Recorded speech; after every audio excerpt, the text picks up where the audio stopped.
নমস্কাৰ টাইমেটলৈ স্বাগতম যি সময়ত ধৰ্ম আৰু ৰাজনীতিৰ নামৰ সমাজক ভাগ কৰাৰ চেষ্টা কৰা হয় সেই সময়তে পোহৰলৈ আহিছে এটা উৎকৃষ্ট উদাহৰণ বা সম্প্ৰীতিৰ বাৰ্তা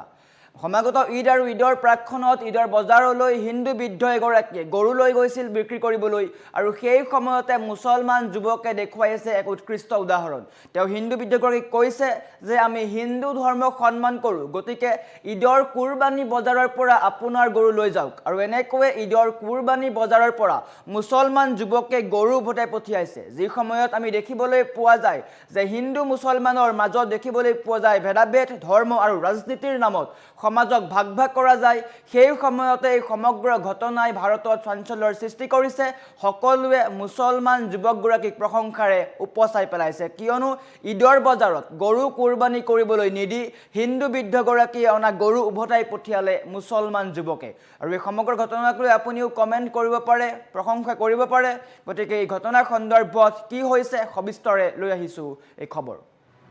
জনাই আছো টাইম মেড বিগ ব্ৰেকিং এটা ইতিবাচক খবৰ গোমাতা কুৰবানী হ'বলৈ নিদিলে মুছলমান যুৱকে এটা ইতিবাচক খবৰ সমগ্ৰ ঘটনা আপুনি চাই লওক কি হৈছে তেতিয়া বুজি পাব ঈদৰ বজাৰলৈ অনা গোমাতা উভতাই পঠিয়ালে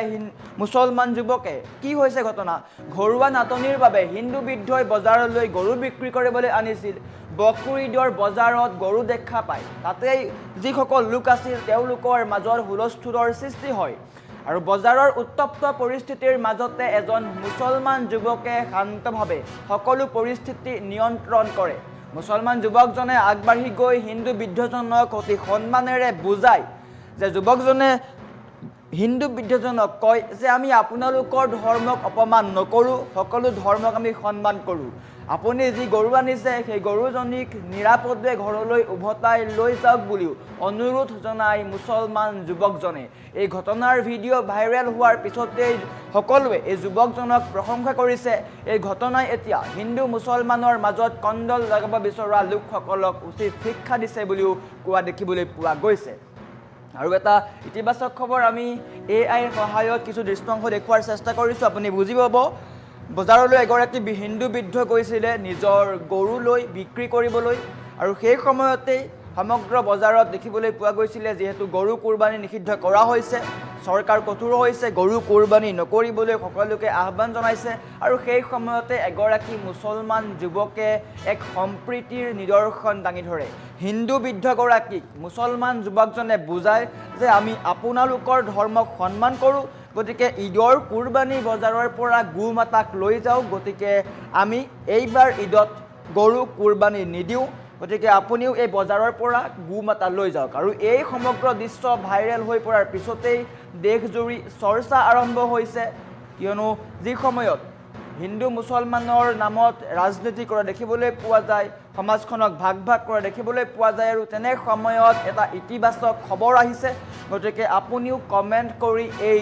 যুৱকজনক শুভেচ্ছা জ্ঞাপন কৰক তাৰ সমান্তৰালকৈ বাতৰিটো শ্বেয়াৰ কৰি দিয়ক যাতে সকলো মুছলমান লোকে বুজি পায় বা সকলোৱে বুজি পায় দেখি পায়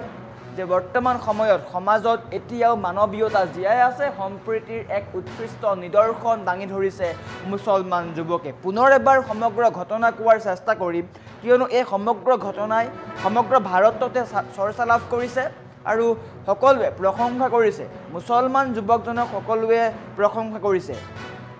ধৰ্ম আৰু ৰাজনীতিৰ নামত সমাজখনক ভাগ কৰিবলৈ চেষ্টা চলাই থকা একাংশ লোকৰ মাজতেই পশ্চিমবংগৰ পৰা পোহৰলৈ আহিছে মানৱতা আৰু আন্তঃধৰ্মীয় সম্প্ৰীতিৰ এক অতি সুন্দৰ কাহিনী বংগৰ মগ্ৰাহাট অঞ্চলৰ এটা ভিডিঅ' এতিয়া ছ'চিয়েল মিডিয়াত ভাইৰেল হৈ পৰিছে যিয়ে প্ৰতিজন ভাৰতীয়ৰে হৃদয় স্পৰ্শ কৰিছে আচলতে ঘটনাটো কি আছিল সবিস্তাৰে পুনৰ এবাৰ কৈছোঁ ঈদ উল আজহা অৰ্থাৎ বকৰীদৰ আগে আগে মগ্ৰাহাট অঞ্চলত এখন ডাঙৰ বজাৰ বহে সেই বজাৰখনত কেৱল ছাগলী কিনা বেচা চলি আছিল কিয়নো এইবাৰ গৰু সম্পূৰ্ণ নিষিদ্ধ কৰি দিয়া হৈছে কুৰবানী তেনে সময়তে এজন অতি দৰিদ্ৰ হিন্দু বৃদ্ধ লোক নিজৰ গৰুজনী বা গাই গৰুজনী বিক্ৰী কৰিবলৈ বজাৰখনত উপস্থিত হয় আচলতে চৰম আৰ্থিক নাটনি আৰু ঘৰুৱা বাধ্যবাধকতাৰ বাবে তেওঁ গৰুজনী বিক্ৰী কৰি কিছু পইচা যোগাৰ কৰিবলৈ বাধ্য হৈ পৰিছিল বুলিও বৃদ্ধগৰাকীয়ে মন্তব্য আগবঢ়ায় ৰাজ্যত যিহেতু নতুন চৰকাৰ গঠন হোৱাৰ পিছতে বা পশ্চিমবংগত বিজেপি চৰকাৰ গঠন হোৱাৰ পিছতেই কিছুমান হিন্দুত্ববাদী সংগঠনৰ হুলস্থুলৰ বাবে মুছলমান ধৰ্মীয় নেতাসকলে এইবাৰ ঈদত কোনো নিষিদ্ধ জন্তু কুৰবানী নিদিবলৈ সকলোকে আহ্বান জনাইছিল। আনকি বজাৰলৈকো গৰু বা বলদ আনিবলৈ নিষিদ্ধ কৰোৱা হৈছিল। এনে পৰিস্থিতিত সেই বজাৰখনত গৰু দেখাৰ লগে লগে সকলোৰে মনত প্ৰশ্ন উদয় হয়, কিয়নো গৰু ইতিমধ্যে নিষিদ্ধ কৰা হৈছে আৰু হিন্দু যুৱক বা হিন্দু বৃদ্ধগৰাকীয়ে গৰু লৈ অনা যি কাণ্ড, সেই কাণ্ডক লৈ তাতে হুলস্থুলীয়া পৰিৱেশৰ অলপ সৃষ্টি হয়। যুৱকজনে এজন যুৱক তাৰ পৰা ওলায়, তেওঁ কয়, এয়া কুৰবানীৰ উৎসৱৰ বজাৰ আৰু ইয়াত কেৱল ছাগলীহে বিক্ৰী হৈছে। ইয়ালৈ অনা জন্তুবোৰক কটা হ'ব। আমি কোনো কাৰণতে আপোনালোকৰ গৰুজনী বা আপোনালোকৰ ধৰ্মীয় বিশ্বাসক অপমান কৰিবলৈ নিবিচাৰোঁ। আপুনি গৰুজনী লৈ যাওক। কিয়নো তেওঁ কৈছে যে কুৰবানী বজাৰত বা এই বজাৰত গৰু কটা হয়, গতিকে আপুনি এই বজাৰৰ পৰা আপোনাৰ গৰু লৈ যাওক। ইয়াত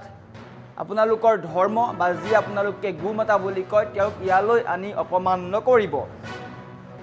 আৰু ইয়াৰ পিছতে তেওঁক সেই কথাটো বুজাই উভতাই পঠিওৱা হয়। মুছলমান যুৱকজনে তেওঁক উভতাই পঠায় আৰু সমগ্ৰ ভিডিঅ' এতিয়া ছ'চিয়েল মিডিয়াত ভাইৰেল হৈ পৰাৰ পিছতেই সমগ্ৰ ঘটনাই চৰ্চা লাভ কৰিছে।